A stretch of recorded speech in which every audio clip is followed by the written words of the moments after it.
Simple question de choix. Histoire et faits de la Bible, utile pour nous aujourd'hui. Une méditation quotidienne de Rinde Bruinsma. Aux éditions Vie et Santé. Bonne écoute.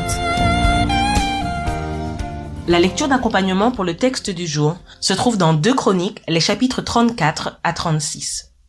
Afin que s'accomplisse la parole du Seigneur prononcée par la bouche de Jérémie, jusqu'à ce que le pays se soit acquitté de ses sabbats, tout le temps qu'il fut dévasté, il fit sabbat, jusqu'à l'accomplissement de 70 ans. 2 Chroniques, chapitre 36, verset 21. En lisant les passages qui sont consacrés aux lois du peuple d'Israël, nous découvrons des instructions à propos des années sabbatiques et jubilaires. Il était prévu que chaque 7e année, les champs resteraient en jachère pour donner ainsi la possibilité à la terre de se reposer, afin de préserver la fertilité du sol et de libérer les esclaves s'ils le désiraient. Les années jubilaires, tous les 50 ans, avaient aussi une fonction sociale importante. Elles devaient assurer qu'aucune accumulation effrénée de biens ne tombe dans les mains d'un petit groupe. On ignore si l'année jubilaire a jamais été appliquée en Israël et si l'année sabbatique a jamais vraiment fonctionné. Le texte démontre qu'en tous les cas, il n'était pas courant de respecter les années sabbatiques et jubilaires. Nous n'en entendons pas beaucoup parler dans l'Ancien Testament, mais nous devons admettre qu'il ne s'agissait pas d'un élément sans importance. La justice sociale se situait en tête de la liste divine des priorités. Maintes fois, les prophètes avaient souligné que Dieu accorde plus de valeur aux faits qu'aux paroles pieuses et aux cérémonies impressionnantes.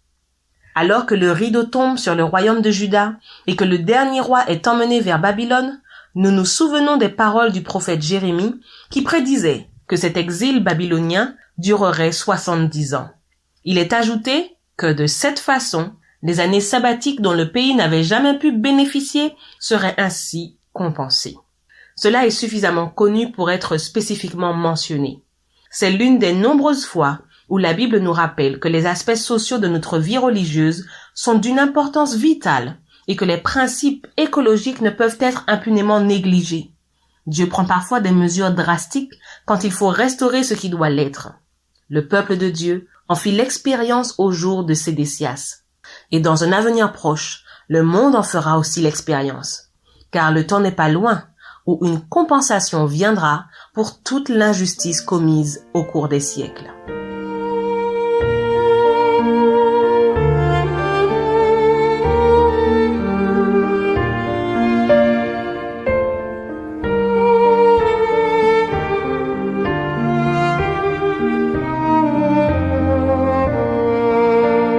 Prions ensemble. Nous te remercions, Seigneur, pour le soin que tu prends de la terre et de chaque être humain. Aide-nous à ne pas oublier d'agir de même en ton nom. Amen.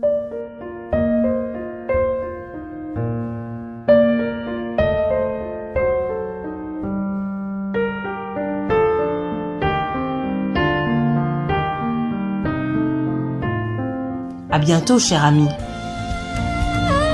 Simple question de choix de Rinde Bruinsma. Aux éditions Vie et Santé.